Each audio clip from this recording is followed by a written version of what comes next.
की जय। बंदी छोड़ कबीर परमेश्वर जी की जय। बंदी छोड़ गरीबदास जी महाराज जी की जय। स्वामी राम देवानंद जी गुरु महाराज जी की जय।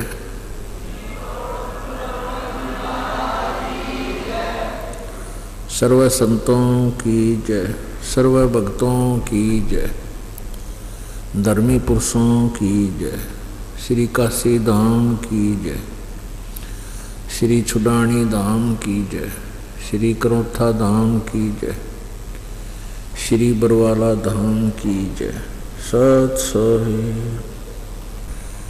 ग्रीब नमो नमो सतपुरुष को नमस्कार। गुरु की नहीं सुर नर मुनि जन साधुआं संतों सर्वस्ती नहीं। सतगुरु साहेब संत सब डंडो तुम प्रणाम। आगे पीछे मध्य हुए तिनको जा कुर्बान। परम पिता पूर्ण ब्रह्म सारी सृष्टि के रचनहार कुल मालिक कबीर परमेश्वर जी की असीम कृपा से आप जी को यह सत्संग श्रवण करने का शुभ अवसर प्राप्त हुआ।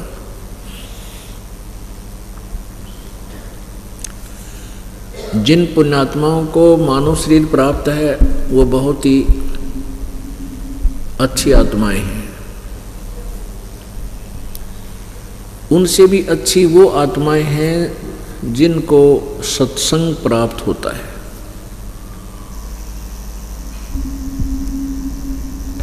आप उन सर्वश्रेष्ठ आत्माओं में से हो जिनको सत्संग प्राप्त हुआ है। इस विश्व में अन्य कोई भी वस्तु सुलभ हो सकती है, लेकिन सत्संग दुर्लभ है। सत्संग उसी को कहते हैं जिसमें केवल सत्य भाषण हो, शास्त्र अनुकूल ज्ञान हो और शास्त्र अनुकूल ही समाधान और साधन हो, भक्ति विधि हो, मंत्र हो, उसको सत्संग कहते हैं। एक पंडाल लगा के स्पीकर बांध के और उवाबाई बकने मात्र से सत्संग नहीं होता। तो पुण्यात्माओं, इस विश्व में कहीं सत्संग नहीं है। और ये बातें कड़वी अवश्य लगती हैं। इस विश्व में कहीं भी सत्संग नहीं है, इस बरवाला सतलोक आश्रम बरवाला के अतिरिक्त। जो पुण्यात्माएं यथार्थ ज्ञान से परिचित नहीं हैं, वो ये महसूस करते हैं कि ये संत जो है अभिमानी है, अपने आप को ही श्रेष्ठ सिद्ध करने की चेष्टा करता है। दास अभिमानी नहीं है, लेकिन तत्वज्ञानी अवश्य है। गीता जी अध्याय नंबर 16 के श्लोक नंबर 23 में कहा है कि जो तत्व शास्त्र विधि को त्याग कर जो मनमाना आचरण करते हैं, मनमानी पूजाएं करते हैं, उनको कोई लाभ नहीं होता। आध्यात्मिक लाभ कोई नहीं होता। ना उनकी सिद्धि होती है, न उनको कोई सिद्धि प्राप्त होती है, न उनको कोई सुख प्राप्त होता है, और न ही उनकी गति होती है, मोक्ष होता है। फिर तुरंत ही श्लोक नंबर 24 में कहा है कि इससे तेरे लिए अर्जुन शास्त्र कर्तव्य और अकर्तव्य की व्यवस्था में, यानी कौन से भक्ति कर्म करने चाहिए और कौन से ना करने चाहिए, उनके लिए सद्ग्रंथ ही प्रमाण है। किसी अन्य व्यक्ति के कहने मात्र से अपने भक्ति मार्ग को तू चेंज मत कर देना, बदल मत लेना। पुण्यात्माओं, गीता जी अध्याय नंबर 7 के श्लोक नंबर 19 में गीता ज्ञान दाता कहता है कि जो मैंने 12 से लेकर 15 तक, श्लोक 12 से लेकर 15 तक और 16 से लेकर 18 तक जो ज्ञान दिया है वो मेरा विचार है। और उसमें क्या प्रमाण किया है कि तीनों गुणों रजगुण ब्रह्मा, सतगुण विष्णु, तमगुण शिव जी की पूजा व्यर्थ है।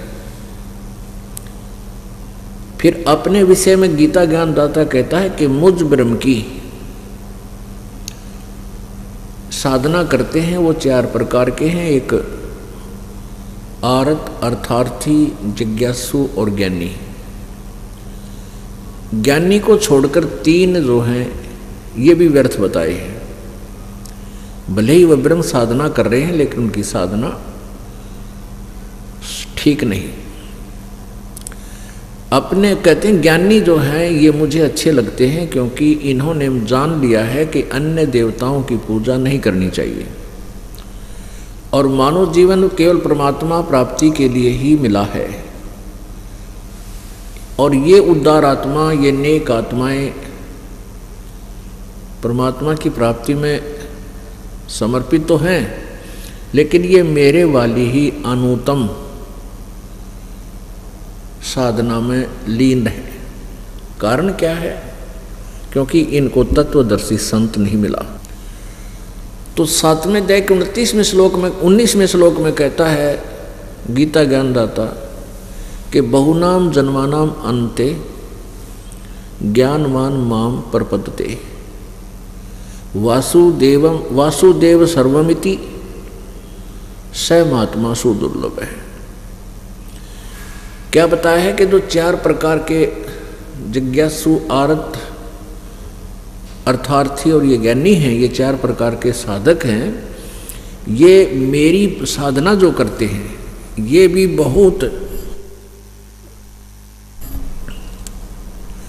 बहुत जन्म जन्म के जन्मांतर के किसी अंत के जन्म में मेरी पूजा करते हैं, नहीं तो अन्य उपासना में ही अपना जीवन व्यर्थ कर जाते हैं।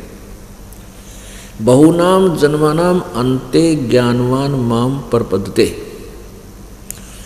बहुत से जन्मों के अंत में ये ज्ञानी आत्मा, ज्ञानवान मेरी यानी ब्रह्म तक की साधना तक पहुंचते हैं। वासुदेव सर्वमिति स महात्मा सुदुर्लभ है।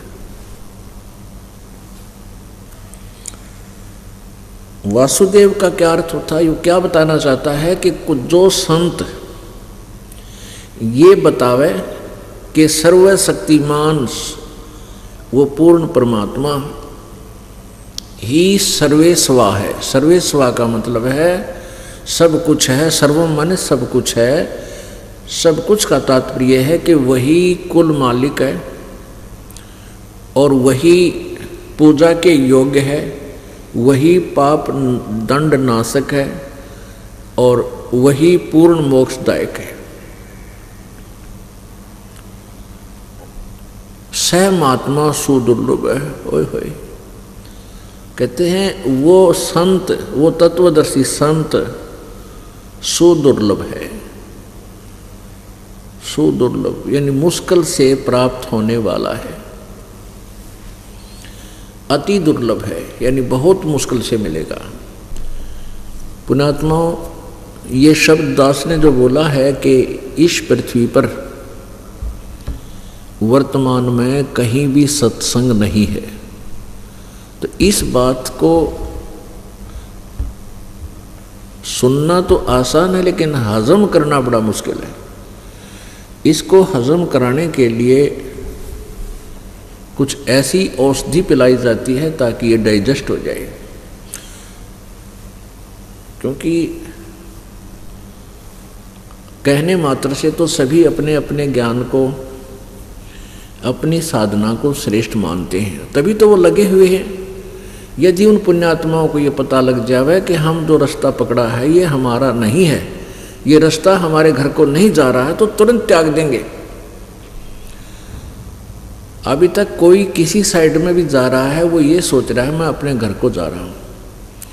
यानी भक्ति मार्ग का अर्थ होता है वे ऑफ वर्शिप, पूजा की विधि, भक्ति का रास्ता, यानी अपने परमात्मा के पास जाने का वे, मार्ग। तो हमने जाना है अपने परमात्मा पूर्ण परमेश्वर के पास। उसकी विधि कौन सी है, उसका तरीका कौन सा है, वो साधन कौन सा है, तो सभी चल पड़े हैं और अब अपने साधन को, अपने अपने मार्ग को श्रेष्ठ माने बैठे हैं। और ये दास कह रहा है कि तुम्हारा ये मार्ग परमात्मा की तरफ जाने वाला नहीं है, आपकी साधनाएं, आपके मंत्र गलत हैं। तो इसमें नाराज नहीं होना चाहिए, इस बात से आपको अक्षुब्ध नहीं होना चाहिए। बुद्धिमान व्यक्ति विचार किया करते हैं कि ये क्यों कह रहा कि तेरा मार्ग गलत है। आपके मार्ग को किसी ने गलत बताया है और आपने किसी से सुनकर उस मार्ग को ग्रहण किया है तो तुरंत पुनर्विचार करना चाहिए और प्रमाण लेना चाहिए। उससे पूछे भी क्यों, कैसे गलत बता रहे हो आप, हमें विस्तार से बताइए। फिर उस मार्ग को त्याग देना चाहिए और सुमार्ग को प्राप्त करना चाहिए, ग्रहण करना चाहिए। ये बुद्धिमता होती है। और फिर भी नहीं मानते हैं, उन अनाड़ी अज्ञानी संतों के द्वारा बहकाए हुए, और फिर भी उसी मार्ग पर चलते हैं, वही साधनाएं करते हैं। तो उनके विषय में क्या बताया है? परमात्मा ने अपनी सूक्ष्म वेद में कहा है कि चातुर प्राणी चोर हैं और मूढ़ मुग्ध हैं ठोठ, वह हमारे काम के नहीं, उनको दे गड़जोट। चातुर प्राणी वो संत हैं, वह ऋषि महर्षि नकली, जिनको ज्ञान कति नहीं, बात पुनाव मीठी मीठी, धरती आसमान एक कर देते हैं प्रवचन करते समय ऐसे लतीफेदार कहानी सुना के। उनके विषय में बता रहे हैं कि चातुर प्राणी चोर हैं और मूढ़ मुग्ध हैं ठोठ। जो ये दास ज्ञान बता रहा है आपको, प्रमाण दिखा रहा है, और फिर भी इनको नहीं मानते हैं, कहते वो ठोठ हैं, मूढ़ हैं।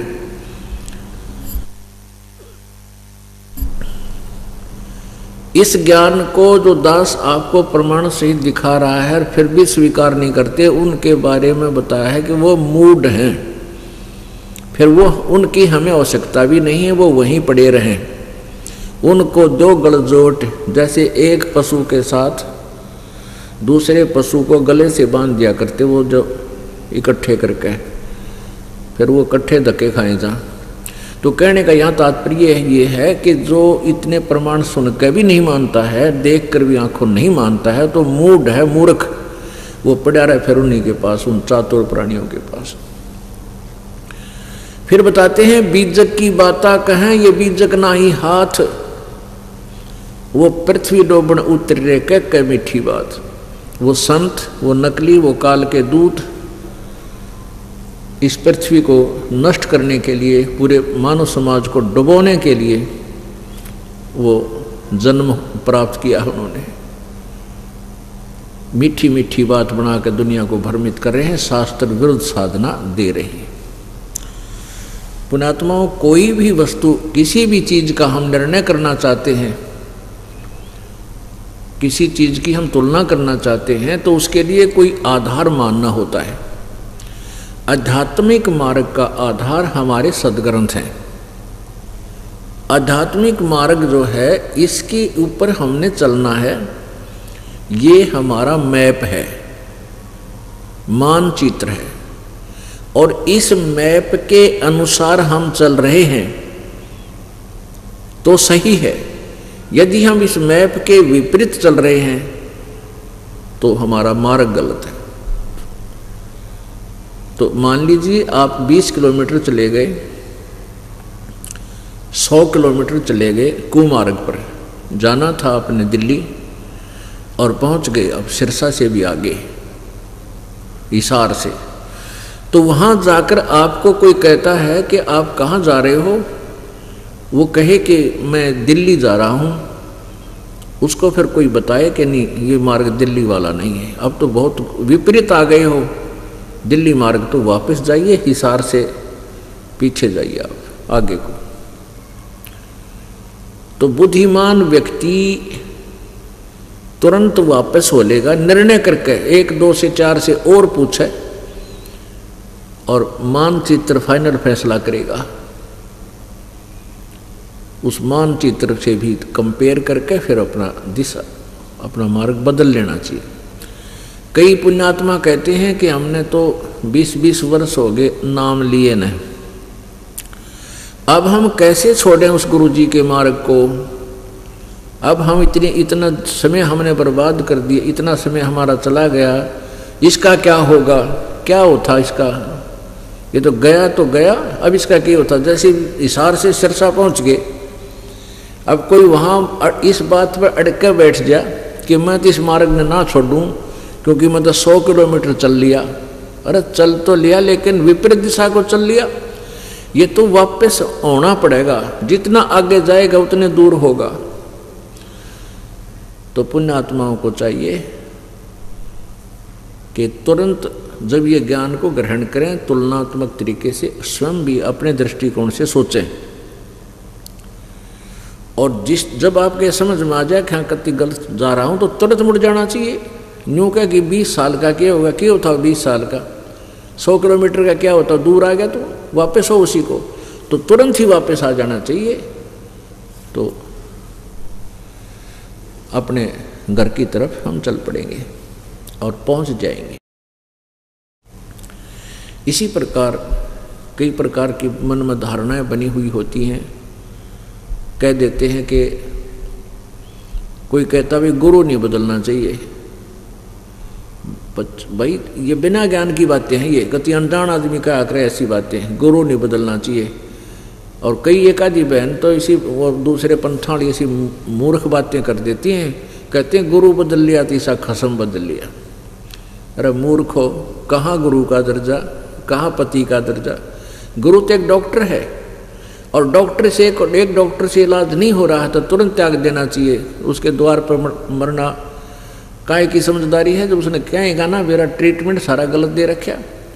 तो ऐसे हम ऐसी नालायक विचारों से और हम अपने आप भी फंसे रहते हैं और एक दूसरे ने और उलझा लेते हैं। अब हम ये निर्णय करना चाहते हैं, आध घंटे का सत्संग आपको देंगे कि इस दास ने कहा कि न तो ब्रह्मा विष्णु महेश यानी सत्संग नहीं इनके पास, यथार्थ ज्ञान नहीं, सत्संग का अर्थ होता है यथार्थ भक्ति ज्ञान मार्ग। ना ब्रह्मा विष्णु महेश जी के पास यथार्थ ज्ञान तत्व ज्ञान, फिर अन्य इनके पुजारियों के पास होगा कहाँ से, अंडरस्टूड है बुद्धिमान के लिए। कहते हैं समझदार को संकेत ही बहुत होता है। अब जैसे श्रीमद् देवी भागवत,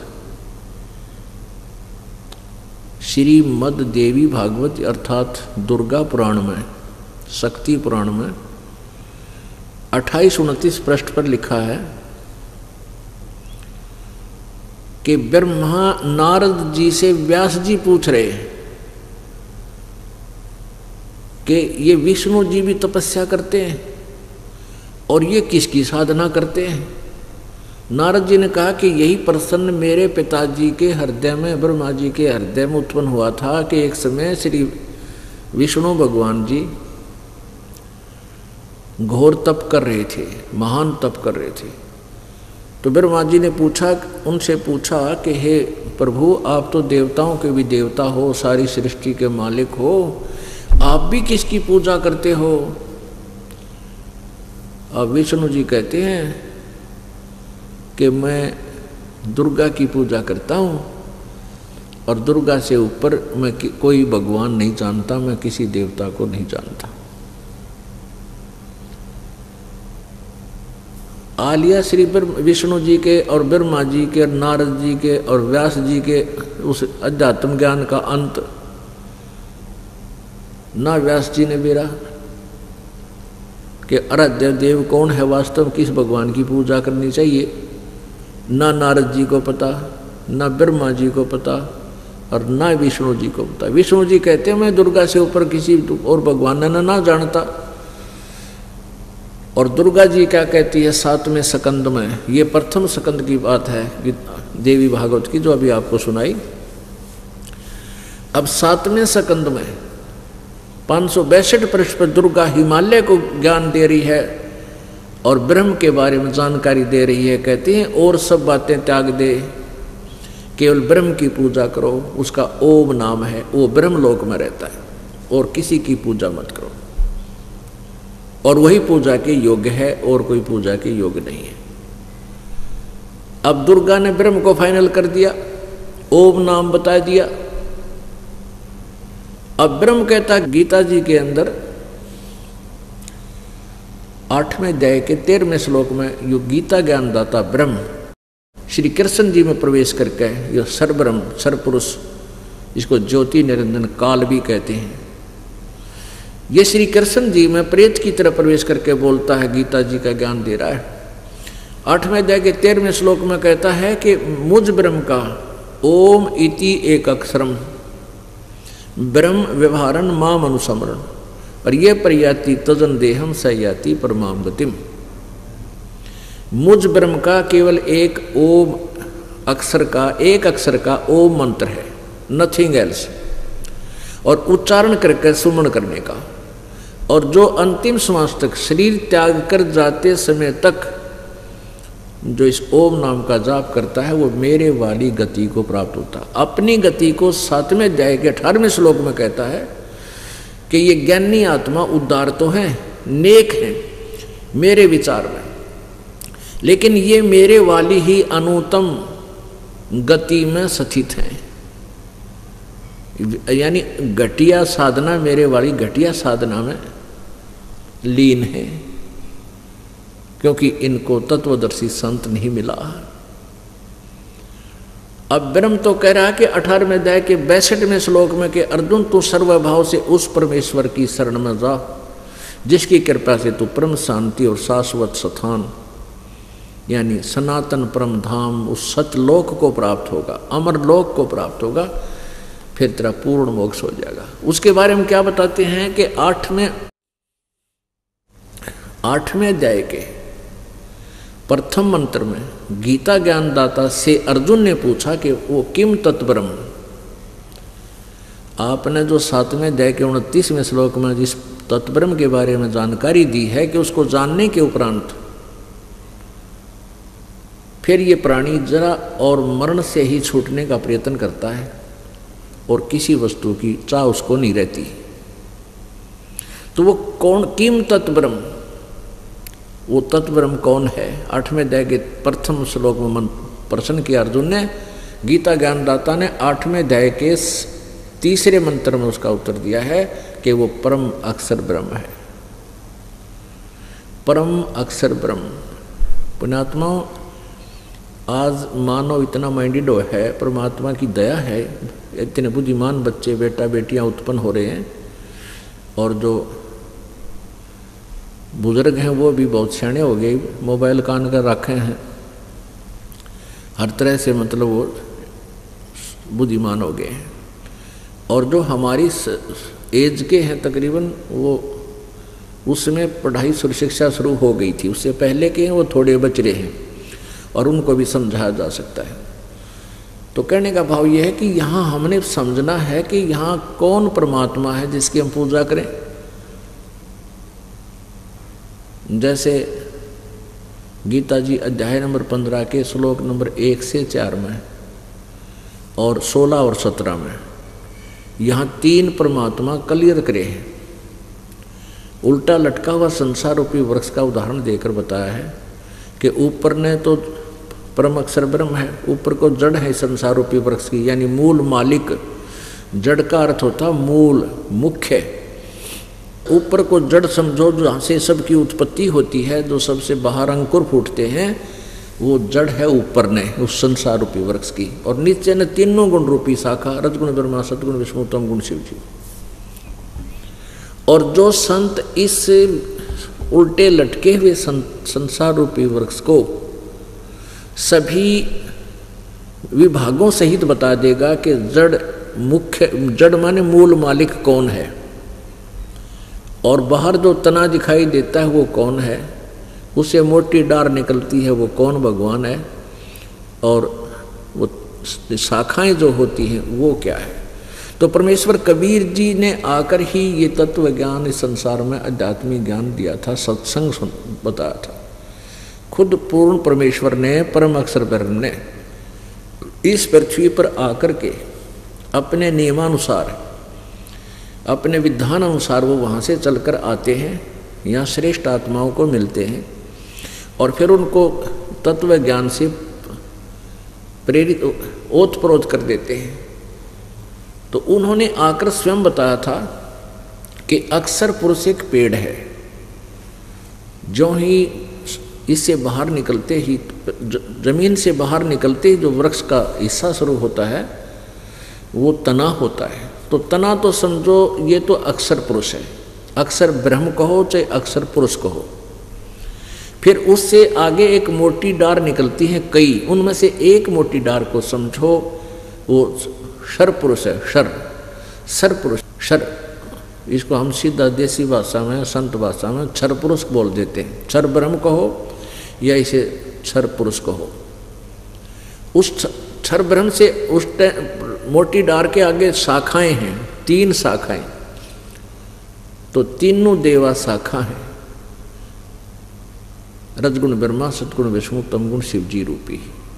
अक्सर पुरुष एक पेड़ है, निरंजन वाकी डार, निरंजन भी कहते हैं क्षर पुरुष को, और तीनों देवा शाखा हैं, ये पात रूप संसार। तो परमेश्वर कबीर देव जी ही स्वयं तत्वदर्शी संत की भूमिका करने यहाँ आए थे, क्योंकि काल भगवान ने पूरे मानव समाज को शास्त्र विरुद्ध साधना से ओतप्रोत कर रखा है। वो परमात्मा इसी उद्देश्य से यहाँ आते हैं कि तत्व ज्ञान प्रचार करें, अपने बच्चों को जहाँ से ये आए हैं वहाँ का स्थान बताएं, वहाँ जाने की विधि बताएं, और वही बताकर जाते हैं। तो यहाँ बताया है कि 3, फिर क्या बताया कि जब तुझे तत्व ज्ञान हो जा, 15 में जाएंगे 4 श्लोक में, उसके पश्चात उस परम पद परमेश्वर की खोज करनी चाहिए। उस परमेश्वर के परम पद की खोज करनी चाहिए, जहाँ जाने के बाद ये प्राणी कभी लौटकर संसार में नहीं आते, यानी वो पूर्ण मोक्ष प्राप्त हो जाता है। और जिस परमेश्वर से इस संसार रूपी वृक्ष की प्रवृत्ति विस्तार को प्राप्त हुई है, या कहने का भाव कि जिस परमात्मा ने इस सारे ब्रह्मांडों की रचना की है। और गीता ज्ञानदाता कहता मैं भी उसी की शरण में हूं। ओह, अब कंसेप्ट क्लियर कर दिया।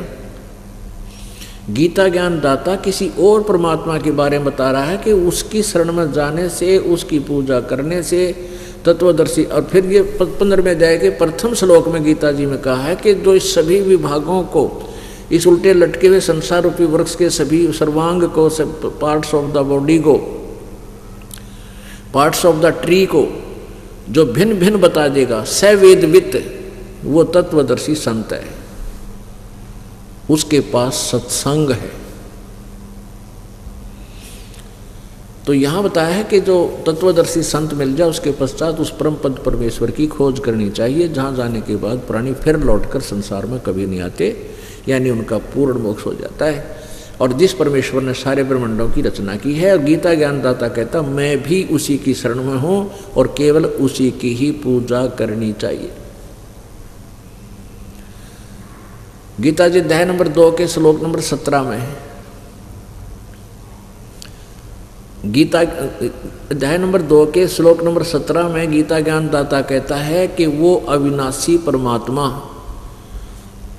उसी को जान जिसको मारने में कोई समर्थ नहीं है, जिसने सब ब्रह्मांडों की रचना की है।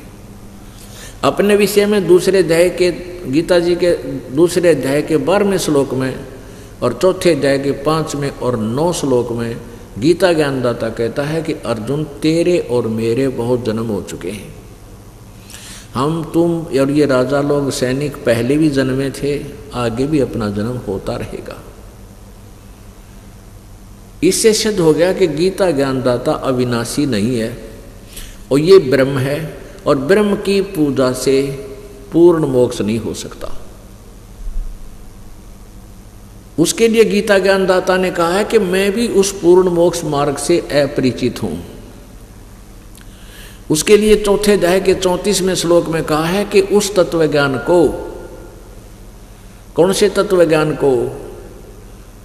गीता जी अध्याय नंबर 4 के श्लोक नंबर 2 में, गीता जी अध्याय नंबर 4 के श्लोक नंबर 32 में गीता ज्ञानदाता कह रहा है कि बहुत प्रकार के आध्यात्मिक यज्ञों की जानकारी विस्तार के साथ सच्चिदानंद घन ब्रह्म की वाणी में लिखी गई है, कही गई है। और उसको तो कर्मों से होने वाली जान, और उसको जानने के पश्चात फिर तो सब प्रकार से मोक्ष को, सब बंधनों से मुक्त हो जाएगा। पुण्यात्मा, जिनको अभी तक किसी को भी तत्व ज्ञान नहीं था, किसी के पास सत्संग नहीं था, जिस कारण से सदग्रंथों के अनुवादों का भी अनर्थ कर डाला इन्होंने। गीता जी अध्याय नंबर 4 के श्लोक नंबर 32 में इन्होंने गड़बड़ कर दी अनुवादकर्ताओं ने। इसमें लिखा है कि ब्रह्मणे मुखे, और अनुवादकर्ता ने इसका अर्थ कर दिया वेद की वाणी में। नहीं, यहाँ ब्रह्मणे मुखे का अर्थ है सच्चिदानंद घन ब्रह्म, यानी परम अक्षर ब्रह्म के मुखे माने मुख से उच्चारित उस अमृत वाणी में, उस परमात्मा द्वारा स्वयं बोले गए उस तत्व ज्ञान में ये सब ज्ञान विस्तार से कहा गया है। और उस ज्ञान को चौथे अध्याय के 34 में कहा कि उस ज्ञान को तू, जो सच्चिदानंद घन ब्रह्म की वाणी में, कबीर वाणी में, परमेश्वर कबीर जी ने जो, उस पूर्ण ब्रह्म ने जो आकर के स्वयं जो ज्ञान अपने मुखारविंद से बोला है, मुख कमल से कहा है, उस वाणी में विस्तार से कहा गया। उस ज्ञान को तू तत्वदर्शी संतों के पास जाकर समझ और उनको दंडवत प्रणाम करने से कति अधीन हो करके और विनम्रता पर पूर्वक प्रसन्न करने से वो तत्वदर्शी संत तुझे उस अमृत ज्ञान को बताएंगे, उस तत्व ज्ञान का आपको वर्णन करेंगे। अपने आत्माओं 17वें अध्याय के 23वें श्लोक में इन्हीं अनुवादकर्ताओं ने इस ब्रह्मणे का अर्थ ठीक किया है। उसमें क्या लिखा है कि ओम तत्सत इति निर्देश ब्रह्मणे त्रिविधः समर्थ है। इसका इन्होंने ठीक अर्थ किया है कि ओम तत्सत यह 3 प्रकार का ब्रह्मणे का अर्थ इन्होंने किया है, सच्चिदानंद घन ब्रह्म का मंत्र कहा है। बिल्कुल ठीक है। यहाँ ब्रह्मणे का अर्थ सच्चिदानंद घन ब्रह्म सही कहा, वहाँ ये विचल गए, विचलित हो गए कि भगवान गीता बोलने वाला और किस परमात्मा के विषय में बोल रहा है, उस वहाँ इन्हें गलत कर दिया और यहाँ ठीक लिखा है। तो वहाँ सच्चिदानंद घन ब्रह्म ही आप समझें उस गीता जी में जो गलत लिखा है। थोड़ा सा आपको दिखाते हैं रूबरू करके।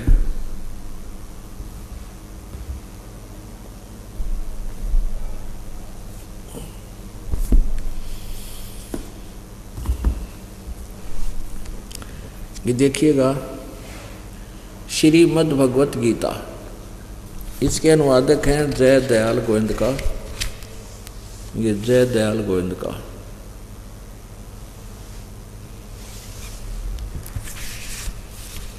श्रीमद् भगवत गीता, गीता प्रेस गोरखपुर से प्रकाशित है। इसके श्लोक अध्याय नंबर 4 के और श्लोक नंबर 32 में इसमें क्या कहा कि इस प्रकार और भी बहुत तरह के यज्ञ यानी धार्मिक अनुष्ठान ब्रह्मणे मुखे का अर्थ कर दिया इन्होंने वेद की वाणी में। नहीं, यह गलत कर दिया। यह लिखना था सच्चिदानंद घन ब्रह्म की मुख से उच्चारित वाणी में, मुखे उसके द्वारा बोले गए ज्ञान में स्वयं आकर बोले, यानी सच्चिदानंद घन ब्रह्म की वाणी में विस्तार से कहे गए हैं। अब यहाँ देखिएगा 70वें अध्याय का, इसमें क्लियर होगा ब्रह्मणे का अर्थ क्या है। अब 23वां श्लोक इसका, यहाँ देखिएगा इन्होंने यहाँ अनुवाद ठीक किया है। ओम तत्सत इति निर्देश है ब्रह्मण है त्रिविध समर्थ है। ब्राह्मणा तेन वेदा च यगा च विहिता पुरा। इन्होंने स्वयं ठीक अनुवाद किया है यहाँ पर, ओम तत्सत। ऐसे यह 3 प्रकार का ब्रह्मण माने सच्चिदानंद घन ब्रह्म का नाम कहा है। ये ब्रह्मण वही है, सच्चिदानंद घन ब्रह्म। हम यहाँ इसको चौथे अध्याय के 32वें श्लोक में, चौथे अध्याय के 32वें श्लोक में हम इस ब्रह्मण का अर्थ करते हैं सच्चिदानंद घन ब्रह्म की वाणी में विस्तार से कहे गए हैं। उसके बारे में यहाँ चौथे अध्याय के ही 34वें श्लोक में कहा कि उस तत्व ज्ञान को, अध्याय नंबर 4 का और श्लोक नंबर 34, उस ज्ञान को ओह जो सच्चिदानंद घन ब्रह्म की वाणी में बोला गया है, कबीर वाणी में गया क्या बोला गया है, उस ज्ञान को तू तत्वदर्शी ज्ञानियों के पास जाकर समझ। इसे सिद्ध है कि गीता ज्ञान दाता से कोई और ज्ञान है और उसका बताने वाला भी कोई और है, उनसे भली बाती समझ। उस ज्ञान को तू तत्वदर्शी ज्ञानियों के पास जाकर समझे, उनको भली भांति दंडवत प्रणाम करने से, उनकी सेवा करने से, कपट छोड़कर सरलतापूर्वक प्रसन्न करने से वे परमात्म तत्व को, यानी तत्वदर्शी न, वो तत्वदर्शी संत ज्ञानी महात्मा तत्व ज्ञान का तुझे उस तत्व ज्ञान का उपदेश करेंगे।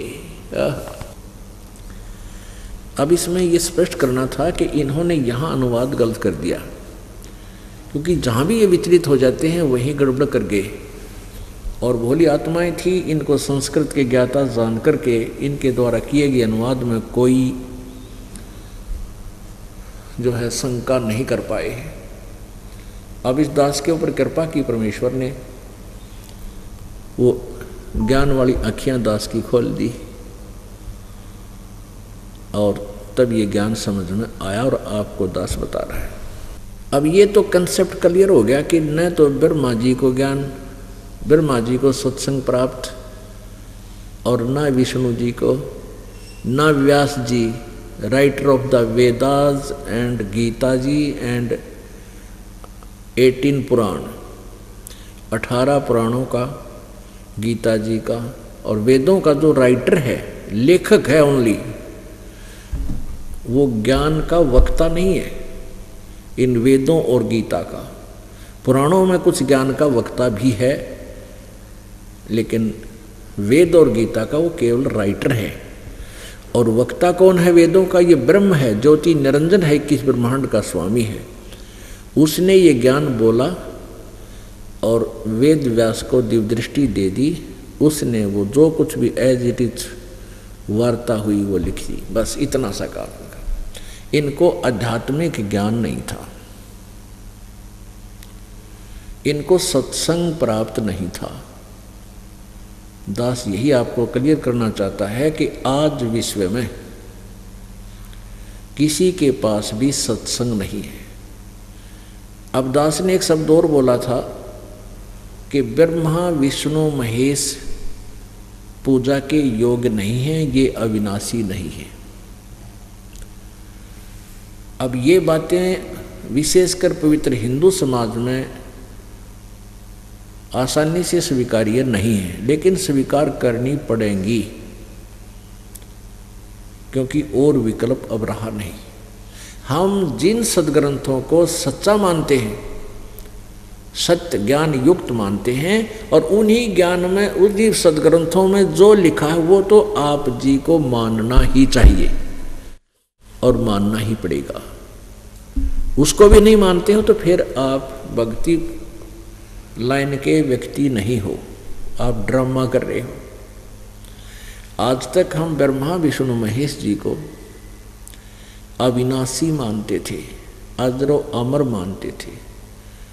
इनसे ऊपर कोई देव नहीं, कोई मालिक नहीं, इनके कोई माता पिता नहीं, ऐसा हम मानते से, क्योंकि हम सुनते आ रही थी लोक वेद से।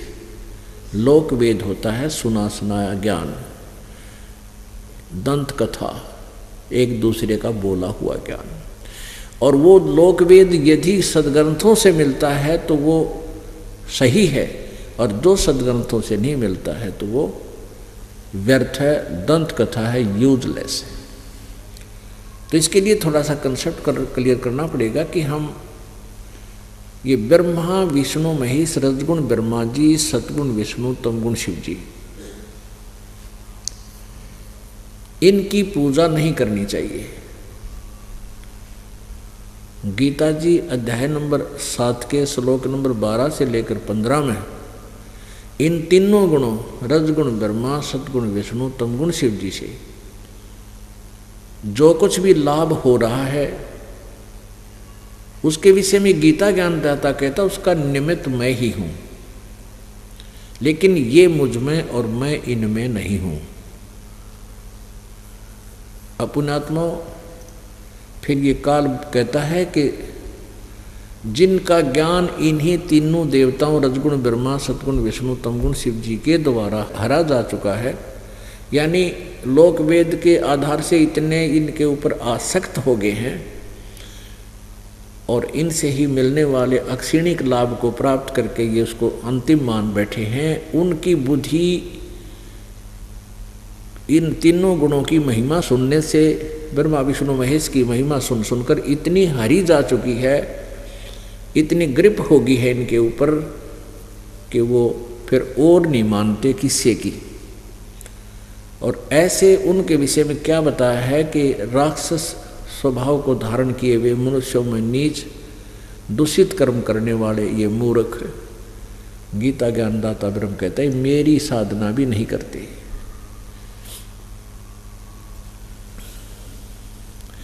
पहले तो आपको कंसेप्ट क्लियर करते हैं कि रजगुण ब्रह्मा है, सतगुण विष्णु, तमगुण शिव जी। ये देखिएगा शिवपुराण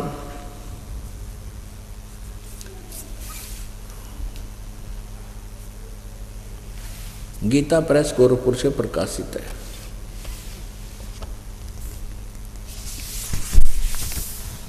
संक्षिप्त शिवपुराण, संपादक हनुमान प्रसाद पोदार, प्रकाशक एवं मुद्रक हैं गीता प्रेस गोरखपुर, गोविंद भवन कार्यालय कोलकाता का संस्थान।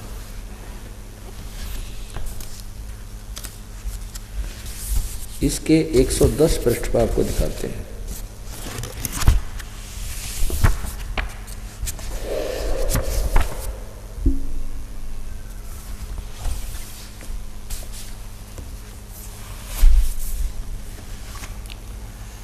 एक 110 पृष्ठ पे और ये है 9वां रुद्र संहिता अध्याय नंबर 9 के लास्ट में। इसमें क्या लिखा कि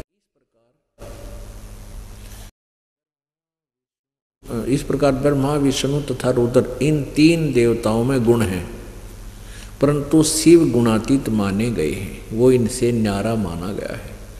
यानी वो काल है शिव, ये काल है जो इसमें शिव की भूमिका कर रहा है। ब्रह्मा विष्णु और महेश ये रुद्र ये इससे अलग हैं। रजगुण ब्रह्मा है, सतगुण विष्णु, तमगुण शिव जी, यानी तीनों गुणों में, तीनों देवताओं में गुण हैं। अंडरस्टूड होगा कि ये रजगुण ब्रह्मा, सतगुण विष्णु, तमगुण शिव जी, और ये इनसे अलग है। इससे हमने इतना ही लेना है। अब देखिएगा ये श्रीमद् देवी भागवत हिंदी टीका सहित भाग 1,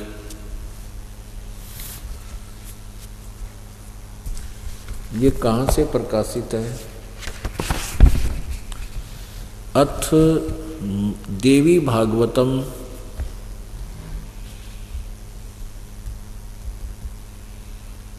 अथ देवी भागवतम सभाष्टिकम समातम, खेमराज श्री कृष्ण दास प्रकाशन बंबई 4 से। और ये 30वें सकंद पर हम आते हैं।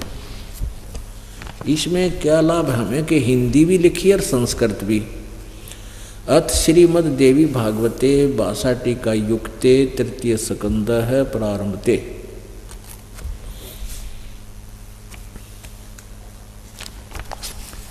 इसके 11 नंबर पृष्ठ पे, इसके 11 नंबर पृष्ठ पे आप देखिएगा 11 नंबर पृष्ठ, तीसरे स्कंद का, अध्याय नंबर 5 के और श्लोक नंबर हम 7 को पढ़ेंगे। 8 को, ये 7वां या खत्म हुआ 8वां। हे माता, शंकर जी बोल रहे, हे माता, यदि हमारे ऊपर आप सदा दया युक्त हैं हो तो हमको तमोगुण में किस प्रकार प्रदान किया है। ये प्रधान शब्द नहीं है, यह दिखाएंगे संस्कृत में। इसका अर्थ है कि आपने मुझे सत्व तमोगुण किस प्रकार बनाया है, प्रदान किया, और ब्रह्मा को रजोगुण और हरि सतोगुण। अब यहाँ देखेंगे, ये संस्कृत है, 7वां श्लोक अंत हुआ और 8वां प्रारंभ होता है। यदि दया धर्मना, यदि दया धर्मना न सदा अंबिके कथम अहम विहित है, किस प्रकार मैं बना दिया तमोगुण, किस प्रकार मैं तमोगुण बना दिया, क्यों जन्म दिया, उत्पन्न कर दिया। और कमल जय, कमल से उत्पन्न होने वाले ब्रह्मा को रजोगुण संभव है, तो किस पर क्यों इसको रजगुण बना दिया। सुवित किमु, तो सतोगुण हरि, और विष्णु को तुमने सतोगुण क्यों बना दिया। इति सिद्धम, रजगुण ब्रह्मा है, सतगुण विष्णु, तमगुण शिव जी। आज के सत्संग का विषय है, जैसे परमात्मा की वाणी में 3 लोक और भवन चतुर्दश, कोई नहीं सत्संगी। 3 लोक और भवन चतुर्दश में कोई भी सत्संगी नहीं है, यानी कोई भी तत्व ज्ञान से परिचित नहीं है, जो सत्संग से परिचित नहीं है, कहीं भी सत्संग नहीं होता, केवल दंत कथाएं सुनाई जाती हैं, लोक वेद सुनाई जाती है।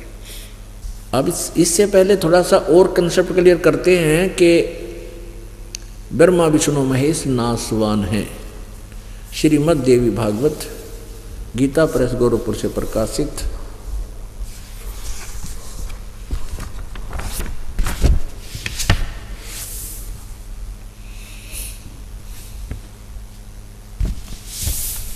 श्रीमद् देवी भागवत, सचित्र मोटा टाइप, संपादक हनुमान प्रसाद पोदार और चिमन लाल गोस्वामी। ये कहाँ से प्रकाशित है, अभी आपको दिखाया। प्रकाशक के मुद्रक हैं गीता प्रेस गोरखपुर, गोविंद भवन कार्यालय, कोलकाता का संस्थान। इसके 123 पृष्ठ पर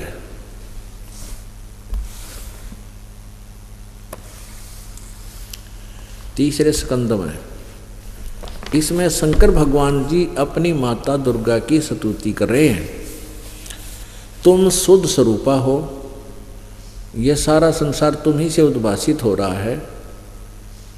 मैं ब्रह्मा, विष्णु जी कह रहे हैं, मैं ब्रह्मा और शंकर हम सभी तुम्हारी कृपा से विद्यमान हैं। हमारा आविर्भाव और तिरोभाव हुआ करता है। आविर्भाव माने जन्म, तिरोभाव माने मृत्यु। विष्णु जी कह रहे हैं हमारा जन्म और मृत्यु हुआ करता है, हम अविनाशी नहीं है, केवल तुम ही नित्य हो, जगत जननी हो, प्रकृति और सनातनी देवी हो। शंकर भगवान बोले देवी, यदि महाभाग विष्णु तुम्ही से प्रकट हुए हैं तो उनके बाद उत्पन्न होने वाले ब्रह्मा भी तुम्हारे ही बालक हुए। फिर मैं तमोगुणी लीला करने वाला शंकर क्या तुम्हारी संतान नहीं हुआ। अर्थात मुझे भी उत्पन्न करने वाले तुम ही हो, करने वाली तुम ही हो, सिवे संपूर्ण संसार की सृष्टि करने में तुम बड़ी चतुर हो। ओहो,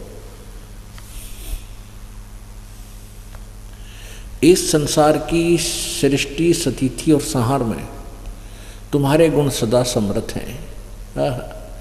उन्हीं तीनों गुणों से उत्पन्न हम, यानी ब्रह्मा विष्णु और शंकर, ब्रह्मा रजगुण, विष्णु सतगुण और शंकर तमोगुण, नियमानुसार कार्य में तत्पर रहते हैं।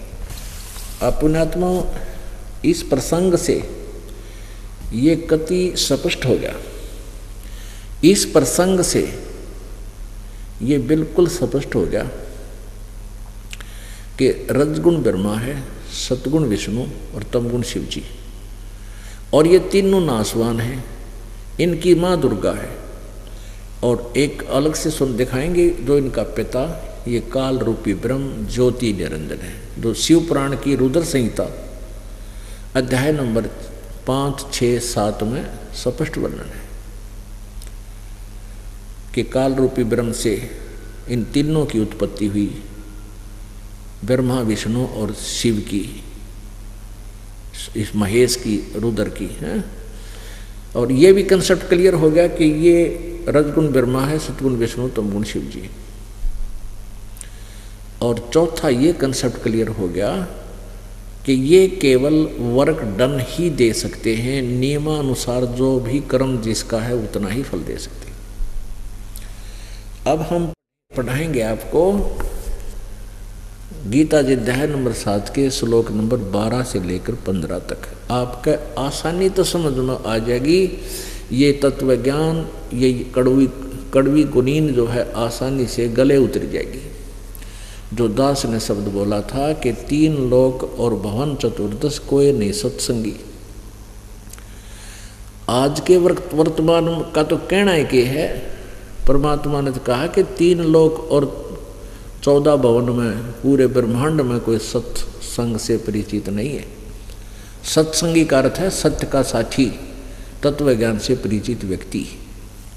अब परमात्मा ने ये बात कही उस समय जब वो स्वयं आए हुए थे, तो वो अपने से अतिरिक्त बोलते हैं। तो आज दास कह रहा है कि इस दास के अतिरिक्त पूरे विश्व में किसी के पास भी आध्यात्मिक यथार्थ मार्ग नहीं।